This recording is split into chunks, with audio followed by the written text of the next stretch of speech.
So we saw some fights, as I mentioned, Anthony Christodoulou, Jerry Gagliardi. Again, I can't talk enough about that. For that first pro fight, I liked the way he was just in there hammering a couple of those under-the-cover punches and whatnot. And he shows flash, and I think that we can both agree that this sport, this game, boxing, needs more of Muhammad Ali's, needs more of the Ray Leonards, the hagglers, the flashy fighters. I think that shows character, but boxing is not only a sport, but it's a show, a spectacle itself.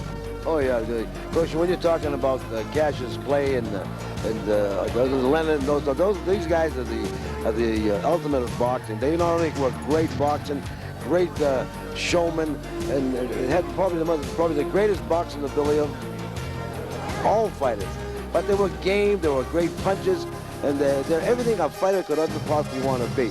But then again, you got to have that walk-in, Rocky Marciano type fighter, because when you put a great skilled fighter against a walk-in Rocky Marciano type, you really got a fight going, and you got the crowd packing gardens and stadiums all over the world when you put those two type of opponents together, because they know you're going to see a Triller, maybe like the Triller and the I don't know. I can get Manila. There you go. And Foreman, the walk-in type guy, Clay with the great boxing ability. And we know who won that. It took the great fighter to take it away by taking blows, backing up, slipping and missing until Foreman got a little tired, and then he opened up on him. Because I'm not taking nothing away from Foreman. He fought the greatest fighter of all time.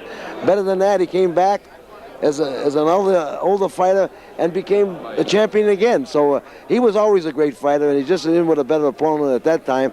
But took a little bit of a rest, came back, and took the crown back again. So let me ask you this about Foreman: is he making a farce out of the game? Everybody loves George Foreman. There's no doubt about it. There's not one person that doesn't like to see the guy. Is he hurting himself? Is he putting himself in danger at his age and the amount of fights that he has? And do you think that's a farce in boxing? Well, I think he was jeopardizing a lot of things, but it gave a lot of credit to a lot of people. It brought back. You know, he kept saying, I'm the fighter in the 50s. Of course, he isn't 50 years old, he's in his 40s. But it made people realize that at 50 years old and at 45 years old, you still can go out there. You don't just have to be a tennis player, but you can be a fighter, provided you haven't got hurt and been abused as a fighter. But he proved that you can come back in this game at 45 years old or 50 years old, whether it be boxing or baseball, and still be somebody in the world. You don't have to hang it all up at 50 or 40 years old. And that was what he was trying to prove, and he did prove that. Not only is he making a lot of money by doing what he did, but he gave a lot of inspiration to 40-year-olds and 50-year-olds like myself, well into the 50s right now. I'm going more closer to 60 than I'm in the 50s. But it made me feel good, and I had to be with him because he was a guy bragging about 50-year-olds, and 50-year-olds can do it, and he did do it.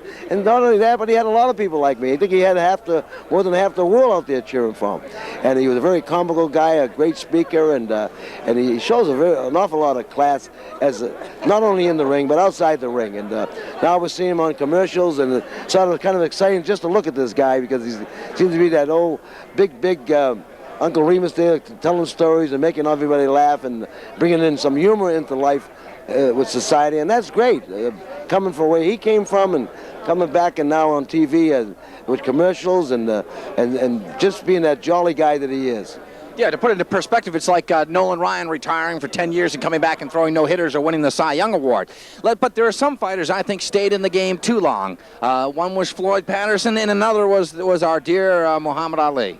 Yes, there it is again. Floyd Patterson was a guy I met at Poland Springs and got to know, and he was a great champion. But you know, he was the only one really that wasn't satisfied with himself. He always thought he had to prove a little more, and has all the right to do that, and he did do it.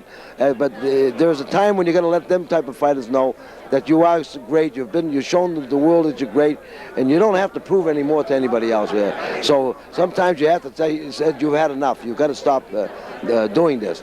And as well as fighters who want to keep fighting and are a little bit hurt, they have commissioned doctors and people in the fight game that know when a fighter should quit, and you have to take that away from them. You have to look for their own good. And that sort of hurts too for fighters, you know. And it hurts for the guys that have to do it too. But it's for their own good, not only for their good, but for the whole game of boxing or any other sport that has hard collisions like that. Like football, there are football players that hate to hang up that helmet and shoes, but they have to be told too that it's all over now. And And that happens to a lot of great athletes in all fields. But somebody has to tell them. They don't want to quit. Well, what about the floaters? The guys who have won crowns and titles in multiple weight classes: Alexis Arguello, the Curry brothers, Roberto Duran, Ray Leonard, Thomas Hearn. Is that dangerous? Fluctuating your weight? Geez, I'm going to fight a middleweight guy, then I'm going to fight a junior middleweight guy, then I'm going to go up to a super light. Well, by, I guess, medical theory and all other theories, yes, that is dangerous. But you can't prove it by those fighters you just mentioned. They hold records in each one of those classes. Beating the guy that dedicated himself as a lightweight, there's Biddle Durant saying, I'm a lightweight today, I'm a middleweight tomorrow, I'm a welterweight the next day, and holds titles in all those rankings. So we can't prove it by me that is it good or bad. Well, medically, I guess it's bad to go up at a certain weight and come back at a lower weight. Yes, it is medically. But as we see it, what we saw, the Biddle Durant has done and Leonard has done, well, they fooled us.